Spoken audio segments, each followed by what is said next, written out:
तो गाइस मैं हूं अंकित और आप दिख रहे हैं रेसलिंग फैंस नेटवर्क। शुरू करते हैं भाई अपनी बात को हम लोग सबसे पहले जॉन सीना से। एंड जॉन सीना के टूर्नामेंट को लेकर अपडेट निकल के सामने आई है। बैकलेस में जॉन सीना ने अनाउंस किया जॉन सीना क्लासिक को। उसके बाद कुछ पता नहीं चला कि आखिर ये कब होगा, क्या होगा, कैसे नहीं होगा। अभी मैं आपको अपडेट बता देता हूँ भाई। ये निकल के सामने आई है रसल वोड्स की तरफ से। एंड कहा जा रहा है कि the internal speculation with in WWE is that the John Cena classic event could take place in early December as the timing would coincide with the 1 year anniversary of John Cena's retirement. Additionally, Netflix has reportedly shown significant interest in hosting the event on its platform. तो कहना है Russell woods का भाई कि WWE के अंदर internal speculation है कि ये जो जॉन सीना क्लासिक इवेंट होने वाला है, ये जो टूर्नामेंट होने वाला है, ये अर्ली दिसंबर में होने वाला है, यानी कि साल के एंड में एक्सपेक्टेड है कि होने वाला है। एंड ये इसलिए भी लोग करने वाले हैं बिकॉज पिछले साल जॉन सीना दिसंबर में ही रिटायर हुए थे, तो नेटफ्लिक्स वाले उसी टाइम पे करना चाहते हैं। And yes, point to be noted, Netflix वाले चाहते हैं कि वो अपने प्लेटफॉर्म पे इस इवेंट को होस्ट करें।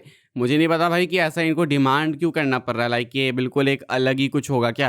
लाइक ये शायद रॉ स्मैकडाउन में इसका टूर्नामेंट चलेगा भी नहीं, पता नहीं, एग्जैक्टली नहीं पता क्या होने वाला है। कहा जा रहा है कि जो आने वाले कुछ महीने होने वाले हैं उसमें WWE वाले फिगर आउट करेंगे कि एक्चुअली में इनको क्या करना है, क्या नहीं करना है। कि आने वाले महीनों में पता करेंगे भाई कि ब्रैकेट्स कैसे बनाए जा सकते हैं, वोटिंग सिस्टम कैसे रखना है, कितना एनोनिमस होगा, कितना अनोनिमस होगा, बहुत कुछ हो सकता है भाई। WWE वालों को बहुत प्लान करना है। सबसे मेजर डिसएडवांटेज इनके पास ये है भाई कि इन्होंने प्रॉमिस कर दिया है एंड अब डिलीवर करना होगा। प्रॉमिस करने के बाद इतनी मैसिव चीज आपको डिलीवर करना ही होता है। यहाँ पे जॉन सीना का नाम भाई इस चीज से लिंक्ड है एंड WWE वाले इसके साथ मैसअप नहीं कर सकते हैं। अगर जॉन सीना का नाम लिंक्ड है भाई तो ये फिर होना चाहिए लेजेंडरी, इसके साथ आप छेड़खानी नहीं कर सकते। एंड एक और डिसएडवांटेज है भाई कि इन्होंने बोल दिया कि आप मैच जीतो या फिर हारो, आप वोटिंग से जीतोगे तो आप चैंपियन बन जाओगे। इस बात का कोई सेंस है नहीं है, तो ये भी इनको फिगर आउट करना है। लेकिन प्रॉब्लम है कि दिसंबर में अगर होता है भाई तो अभी दिसंबर यहीं थोड़ी है, अभी साल खत्म होने में बहुत टाइम, अभी मई है, यानी कि अभी पूरा साल बाकी है। तो भाई अभी अनाउंस करके दिसंबर के एंड में करोगे तो कोई इंटरेस्टेड होगा? एक्साइटमेंट खत्म नहीं हो जाएगी? इससे ये भी साबित होता है कि बैकलेस में बस इनको कुछ अनाउंस करना था क्लब WWE के अलावा, तो ये एक पैनिक में अनाउंसमेंट इन्होंने कर डाली। एंड अब देख रहे हैं भाई कि क्या किया जाए, क्या नहीं किया जाए। तो ये कुछ है जॉन सीना क्लासिक को लेके लेटेस्ट अपडेट। आगे बढ़ते हम लोग बात करते हैं स्टेफनी वेकर की। तो स्टेफनी वेकर इंजरी के कारण भाई फिलहाल WWE से बाहर है, लेकिन इनके रिटर्न को लेकर अपडेट निकल के सामने आ चुके हैं। एंड PW इंसाइडर का कहना है कि Stephanie Vaquer is expected back on TV soon. कहा जा रहा है कि स्टेफनी वेकर एक्सपेक्टेड है कि WWE प्रोग्रामिंग पे जल्दी आने वाली हैं। रेसलमेनिया में भाई टाइटल इन्होंने अपनी ड्रॉप कर दी, लिव मॉर्गन चैंपियन बन गई। अब जो है भाई ये बाहर हैं WWE टीवी से बिकॉज इंजरी हुई थी इनको, लेकिन अभी ये रिकवर हो चुकी हैं। एंड कहना है PW इंसाइडर का कि बहुत ही जल्दी आपको WWE टीवी पे स्टेफनी वेकर की वापसी देखने को मिलेगी। तो क्या वापस आके टाइटल चेज करेंगी या फिर कहीं और जाने वाली, वो देखना होगा।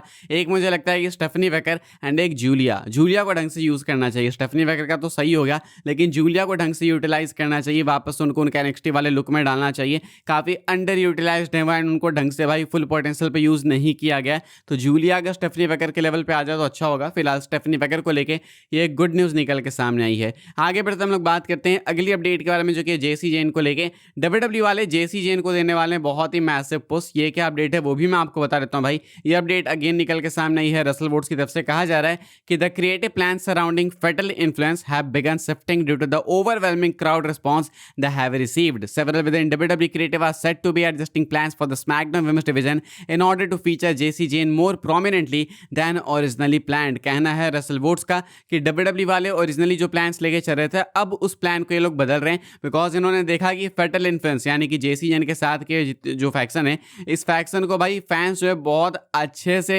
रिसीव कर रहे हैं एंड बहुत अच्छा रिएक्शन भी दे रहे हैं। तो अब WWE वाले भाई इनके अराउंड प्लान्स बदलने लगे कि भाई अगर फैंस को इतना पसंद ही है तो चलो इनको टीवी टाइम ज़्यादा दिया जाए। WWE के अंदर भाई क्रिएटिव टीम के अंदर ऐसे भी लोग हैं जो कि अब ज़्यादा यूज़ करना चाहते हैं, जेसी जेन को काफ़ी प्रोमिनेंटली यूज़ करना चाहते हैं। पहले ही ऐसे थॉट्स इनके दिमाग में थे नहीं, तो बहुत ही अच्छी बात होगी जेसी जेन के लिए। WWE वाले जेसी जेन को अच्छा खासा पुश देने वाले हैं आने वाले टाइम में। आगे बढ़ते हम लोग एलेक्सा ब्लिस की बात करेंगे। आप लोग भाई आए दिन क्वेश्चन पूछते रहते हो कि एलेक्सा ब्लिस का क्या हो गया। भाई एलेक्सा ब्लिस सब कोई मेन सुपरस्टार नहीं है क्या? इसको कभी पुश मिलेगा या फिर नहीं, कभी विमेंस चैंपियन बनेगी या फिर नहीं? तो इसको लेकर भाई इंटरनल अपडेट है, मैं आपको बता देता हूँ। आप इसको रूमर भी बोल सकते हो, कॉन्क्रीट तो मैं नहीं बोलूंगा।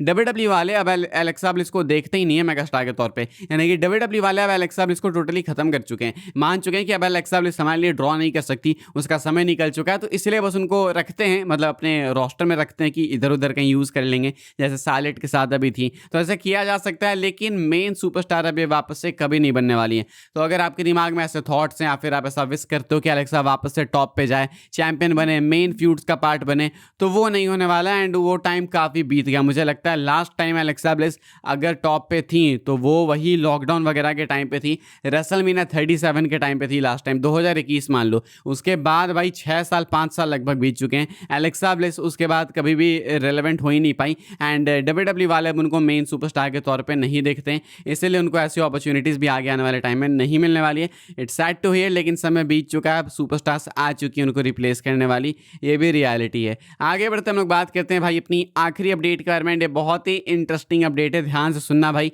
रोमन रेंस के टाइटल रेन को लेके डब्ल्यूडब्ल्यू वाले फिलहाल समरस्लैम के लिए एक माइंडसेट लेके चल रहे हैं कि हाँ, हमें समरस्लैम में Roman Reigns and the ruler Oba Femi का मैच करना है, यानी कि tribal chief versus the ruler. फिलहाल समरस्लैम के लिए इंटरनली प्लान्ड है, लेकिन एक बट आता है, स्पेशली जब रोमन चैंपियन है तो बहुत से बट्स आते हैं।